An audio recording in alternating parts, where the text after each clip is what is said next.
आगे भी बढ़ेंगे, लेकिन इसके साथ ही अगली महत्वपूर्ण खबर का रुख कर लेते हैं, जहां आपको बता दें कि दिवंगत बॉलीवुड एक्टर सुशांत सिंह राजपूत की मैनेजर रही दिशा सालियान की मौत का मामला अब एक बार फिर से सुर्खियों में। दिशा सालियान के पिता सतीश सालियान ने अपनी बेटी की मौत नए सिरे से जांच कराने के लिए बंबई हाई कोर्ट का दरवाजा खटखटाया है और साथ ही सीबीआई जांच की भी मांग की है। इसके साथ ही आपको बता दें कि दिशा के पिता ने इस याचिका में जांच के साथ साथ शिवसेना यूबीटी नेता आदित्य ठाकरे पर एफआईआर की भी मांग की है और इसके साथ ही दो एक्टर्स पर भी गंभीर आरोप लगाए हैं। इस पूरे मामले के दोबारा से सुर्खियों में आने के बाद में अब महाराष्ट्र में सियासी घमासान मच गया है। नेता अलग अलग प्रतिक्रियाएं दे रहे हैं। क्या कुछ कहना है नेताओं का इस पूरे मामले को लेकर बताएंगे आपको, लेकिन उससे पहले आपको दिखाते हैं कि दिशा के पिता ने अपनी याचिका में क्या कुछ कहा है।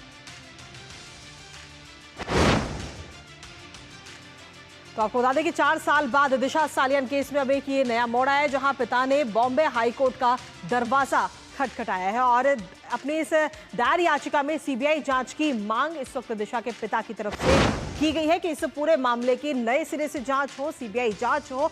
इसके साथ ही इस दौरान इस याचिका में शिवसेना यूबीटी नेता आदित्य ठाकरे पर भी एफआईआर की मांग दिशा के पिता की तरफ से की गई है। पिता ने बेटी के गैंगरेप का भी आरोप लगाया है। ये बात भी अब निकलकर सामने आई है। हालांकि अभी तक हम देखें तो इस पूरे केस में कहा जा रहा था कि ये सिर्फ एक दुर्घटना है। याचिका दायर के बाद में अब महाराष्ट्र की जो सियासत है वो इस वक्त गर्मा गई है। अलग अलग प्रतिक्रियाएं भी सामने आ रही हैं। आपको बता दें कि साल 2020 में 8 जून को दिशा सालियान की मौत हुई थी। 14वीं मंजिल से गिरकर उनकी मौत हुई थी और जिसके बाद में इस पूरे मामले को, इस पूरे केस को बताया गया था कि ये दुर्घटना हुई है, लेकिन पुलिस जांच में इस बात को दुर्घटना बताया गया। लेकिन अब कहीं ना कहीं इस पूरे केस में एक और नया मोड़ आ चुका है और दोबारा से सीबीआई जांच की मांग पिता करते हुए नजर आ रहे हैं। आखिर अभी तक दिशा के सालियान केस में कब क्या क्या हुआ है, एक बार उस पर भी नजर डाल लेते हैं।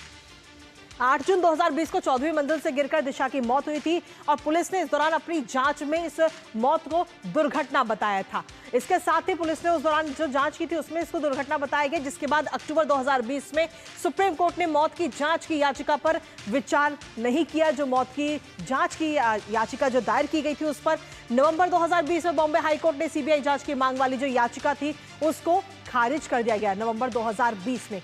उसके बाद अगस्त 2021 में पुलिस ने क्लोजर रिपोर्ट भी लगा दी, यानी कि इस केस को पूरी तरह से क्लोज कर दिया गया। लेकिन अब कहीं ना कहीं एक बार फिर से ये केस खुलता हुआ नजर आएगा। 21 दिसंबर 2022 को महाराष्ट्र सरकार ने एसआईटी को ये पूरा मामला सौंप दिया था और जांच का आदेश दिया था। इसके साथ ही आपको बता दें कि अब आपको बताते हैं कि इस पूरे मामले पर भारतीय जनता पार्टी के नेताओं की तरफ से क्या कुछ प्रतिक्रिया दी गई। नीतीश राणे की तरफ से कहा गया कि आदित्य ठाकरे को बचाने वाले अब क्या कहेंगे। और इसके साथ ही योगेश कदम की अगर हम बात करें तो योगेश कदम की तरफ से कहा जा रहा है कि दिशा के पिता राज्य की होम मिनिस्ट्री को सबूत सौंपे, हम आगे की जांच करवाएंगे। उदय सामंत की तरफ से कहा जा रहा है कि इस मुद्दे पर राजनीतिक बयानबाजी ठीक नहीं है, क्योंकि इस पूरे मामले को लेकर अब राजनीतिक बयानबाजी भी काफी ज्यादा हो रही है, जिसको लेकर उदय सामंत की तरफ से इस बात को कहा गया। लेकिन इसके साथ ही अगर हम देखें तो और भी कई सारी प्रतिक्रिया आई है, जिसमें संजय राउत की तरफ से कहा जा रहा है कि ये हत्या नहीं बल्कि एक दुर्घटना थी। हालांकि पिता ये कह रहे हैं कि ये हत्या ही थी। इसके अलावा अनिल देशमुख की तरफ से कहा जा रहा है कि दिशा सालियान के पिता से मामले की पूरी जानकारी ले रहा हूं। अनिल देशमुख कह रहे हैं कि इस पूरे मामले में अब क्या कुछ उनके पास सबूत है उसकी जानकारी वो ले रहे हैं। रोहित पवार की तरफ से कहा जा रहा है इस पूरे मामले को लेकर कि अपनी बेटी के लिए न्याय मांगने वाले को न्याय मिलना चाहिए। तो ये तो रही नेताओं की प्रतिक्रिया कि क्या कुछ प्रतिक्रिया अभी तक सामने आई इस पूरे मामले को लेकर। हमारे साथ हमारे सहयोगी योगेश इस वक्त जुड़ रहे हैं, सीधा उनका रुख करेंगे। योगेश, इस पूरे मामले में अगर हम देखें तो अब एक नया मोड़ सामने आ चुका है और जब दोबारा से बॉम्बे हाईकोर्ट जब पिता पहुंच रहे हैं तो वहां पर सीधे तौर पर हम देखें तो महाराष्ट्र की राजनीति पर सीधे तौर पर असर हो रहा है और अलग अलग प्रतिक्रियाएं भी मिल रही हैं। शिशिर, बिल्कुल, देखिए इस वक्त अगर देखा जाए तो कल शाम से हमने देखा ये खबर जो है महाराष्ट्र के राजनीतिक गलियारों में हलचल मचा चुकी है। कल जब दिशा सालियान के जो पिता है उन्होंने एक याचिका दायर की थी और उस याचिका में उन्होंने कहा था कि उनकी बेटी की आत्महत्या नहीं बल्कि हत्या हुई और इस हत्या में अगर देखा जाए कई बड़े नाम शामिल है। जो याचिका उन्होंने दायर की है उसमें अगर देखा जाए आदित्य ठाकरे समेत बाकी बॉलीवुड इंडस्ट्री से भी कुछ सितारे हैं जिनका नाम इस याचिका में दायर किया गया है, डाला गया है और उन्होंने ये मांग की थी कि इस बारे में जो है निष्पक्ष तरीके से जांच की जाए और जो आरोपी है उनके खिलाफ एफआईआर दर्ज की जाए। ये उनकी याचिका थी। इस याचिका के बाद हमने देखा कि महाराष्ट्र में इस वक्त विधानसभा का सत्र शुरू है और यहाँ पर खास तौर पर महाराष्ट्र के विधानसभा में जब ये मामला लाया गया तो सदन जो है 10 मिनट के लिए स्थगित कर दिया गया। बीजेपी के विधायक जो है अमित साटम और नितेश राणे द्वारा ये मामला उठाया गया, तो जहां पे उन्होंने मांग की थी कि तत्कालीन सरकार ने इस मामले को दबाने के लिए प्रयास किया है, इसकी निष्पक्ष तरीके से जांच नहीं की गई है। हालांकि तत्कालीन सरकार के जो मंत्री है आदित्य ठाकरे, उनका नाम इसमें शामिल था और इसीलिए सरकार ने ये विषय जो है दबाने का प्रयास किया। इस प्रकार से आरोप विपक्ष ने जो है सत्ता पक्ष ने जो है लगा है विपक्ष के ऊपर।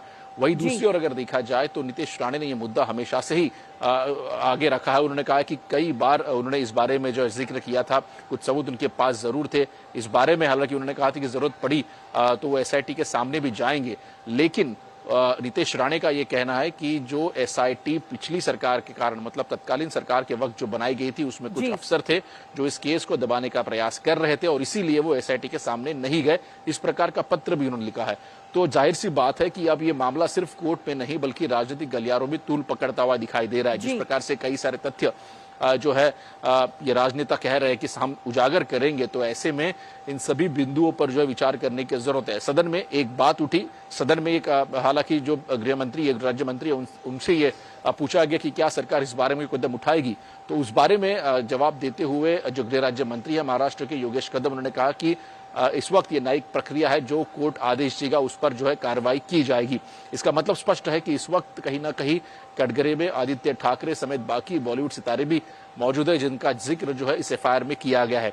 अब सरकार इसके ऊपर क्या कदम उठाती है देखना होगा। हालांकि इससे पहले अगर देखा जाए 2022 में एक एसआईटी का गठन भी किया गया था और इस वक्त अगर देखा जाए सत्ता पक्ष विधायक है वो ये कह रहे हैं कि जो एसआईटी का गठन 2022 में किया था, आखिर उनकी फाइंडिंग्स क्या है, उनकी रिपोर्ट्स की फाइंडिंग क्या है, वो भी लोगों के सामने रख देनी चाहिए। तो ऐसे में अब ये सभी मुद्दे जो है किस प्रकार से जांच की गई है सामने आएगा और साथ ही साथ जिस प्रकार से विपक्ष सत्ता पक्ष आरोप लगा रहा है कि कुछ लोग इसमें तत्कालीन सरकार के मंत्री भी शामिल थे, तो इस बारे में भी जो है दूध का दूध और पानी का पानी होना चाहिए। इस प्रकार से मांग जो है सत्ता पक्ष बीजेपी के विधायक इस वक्त कर रहे हैं। लेकिन योगी शिशिर, अगर हम देखें तो इस पूरे मामले में आगे तो जांच होगी ही, लेकिन साथ ही अब इसमें आदित्य ठाकरे का भी नाम सामने आ रहा है और संजय राउत कह रहे हैं कि ये सिर्फ एक दुर्घटना ही थी और ये हत्या नहीं थी। ये बात उनकी तरफ से कही जा रही है, यानी कि आदित्य ठाकरे का पक्ष लेते हुए संजय राउत इस वक्त नजर आ रहे हैं। बिल्कुल, देखिए संजय राउत द्वारा कहा गया कि 4 साल बाद आखिर क्यों इस प्रकार से जो है ये याचिका दायर की गई। उस वक्त अगर चाहते दिशा सालियन के पिता अगर उनको कोई कंप्लेंट करनी, कोई याचिका दायर करनी थी, तो उस वक्त भी वो कर सकते थे। हालांकि संजय राउत ने यह भी कहा है और साथ ही साथ बाकी जो बीजेपी शिवसेना उद्धव ठाकरे पार्टी के नेता है, उन्होंने ये भी कहा है कि उस वक्त उनसे पूछा गया था कि क्या वो केस दायर करना चाहते हैं। हालांकि उस बारे में कोई स्पष्टता नहीं थी और अब 4 साल बाद जिस प्रकार से मुद्दा एक बार फिर से सामने आया है, कहीं ना कहीं ये शंका के घेरे में है, ये कहना संजय राउत का है।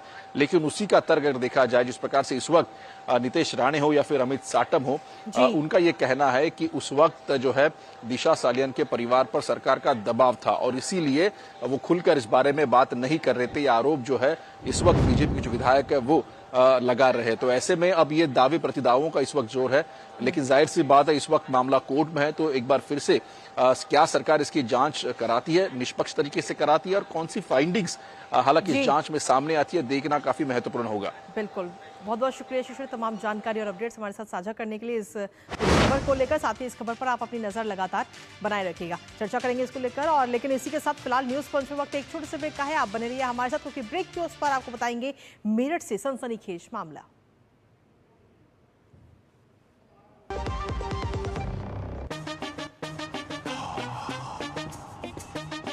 कैसे धंधा बढ़ेगा, कैसे गल्ला चलेगा, कैसे टाइकून बनेगा, ये काफी नहीं बेटा, स्कूटर है तेरा, कब रॉकेट बनेगा। सिर्फ नींबू मिर्ची लगाने से बिजनेस बढ़ता तो हर बड़ा बिजनेस यही करता है। बिजनेस बढ़ता है क्रेडिट से। अपनी दुकान में क्रेडिट ऑन यूपीआई अपनाओ, कस्टमर्स को यूपीआई पे क्रेडिट मिलेगा तो कस्टमर्स बढ़ेंगे और उनकी शॉपिंग भी। क्या समझे? अपने पेमेंट पार्टनर से संपर्क करें। Under the Honorable PM's leadership, an unprecedented push to yoga has been given. Today, yoga is playing a significant role in enhancing health and wellness across the world. PM Yoga Awards are given in recognition to outstanding contributions by individuals and organizations to the field of yoga. These awards carry a trophy, certificate and a prize of 25 lakh rupees. Hurry! Send your entries through MyGov platform before 31st March.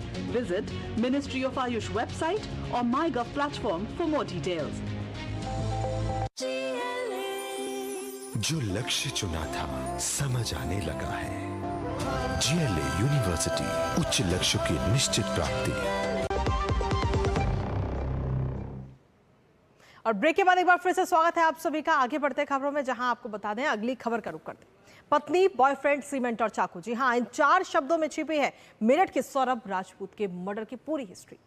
प्यार, शादी, धोखा और फिर कत्ल की ऐसी डरावनी कहानी जिसको सुन के हर किसी की रूह कांपती है। जी हां, मेरठ के सौरभ राजपूत हत्याकांड ने सभी के होश उड़ाकर रख दिया और हर और यही चर्चा है कि कैसे कोई पत्नी अपने ही पति को अपने प्रेमी के साथ मिलकर ऐसी दर्दनाक मौत दे सकती है, और साजिश ऐसी कि किसी को भी भनक तक नहीं लगी। इस मामले के सामने आने के बाद हर कोई ये सोचने पर मजबूर है कि आखिर समाज किस ओर जा रहा है।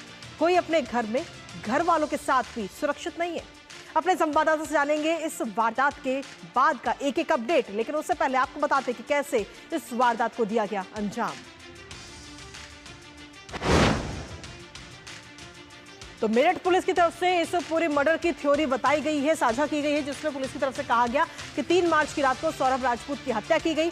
उसकी जो पत्नी है मुस्कान रस्तोगी, उसने अपने बॉयफ्रेंड के साथ मिलकर के, बॉयफ्रेंड साहिल शुक्ला के साथ मिलकर इस मर्डर को अंजाम दिया है।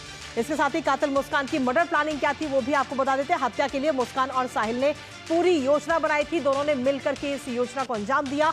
चाकू और बेहोशी की दवाएं पहले ही खरीद ली गई थी इस वारदात को अंजाम देने के लिए, पति की हत्या करने के लिए।